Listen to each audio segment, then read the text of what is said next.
Welcome to ఆశావాడలో. ఏం చేస్తున్నారు? మంచిగా ఉన్నారు అందరం. మేమైతే ఎగ్దాం ఉన్నాం. ఇక మా పిల్లలు, మా అక్క, మా బావ అందరం కలిసి ఇంకా ఆటోలో వచ్చేసినాం డీమార్ట్కి.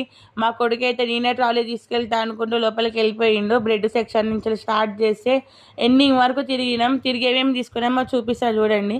పోయినాము కథం ఆడ ప్యాకింగ్ చేయించుకోనికి. అలా ప్యాకింగ్ చేయించుకుంటే ఏంటి ఫ్రెండ్స్, అందరూ తినడమే. పల్లీలు, పుట్నాలు, చక్కెర, అటుకులు ప్రతి ఒక్క ఐటెం తింటూనే ఉన్నారు.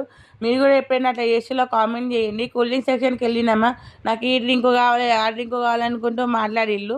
అంతా మేము కూల్ డ్రింక్స్ తీసుకున్నాం. ప్యాకింగ్ అంతా అయిపోయింది. బయటకు వచ్చేసినాం. బయటకు వచ్చే ముందు ఏం జరిగిందంటే మళ్ళీ ఒకసారి బిల్ అనేది చెక్ చేసుకున్నాం ఫ్రెండ్స్. చెక్ చేసుకుంటే ఒకటి కాంబోది పడింది. సో దానికి మళ్ళీ రిటర్న్ ఇస్తారు. డిమార్ట్లో రిటర్న్ ఇచ్చేసిళ్ళు. మీకు కూడా ఎప్పుడైనా అట్లా జరిగిందో కామెంట్ చేయండి. ఇంకా బయటకు వచ్చేసిన మా బిల్ ఎంతైందో చూడండి ఫ్రెండ్స్. 3000 పైగా అయిపోయింది బిల్లు.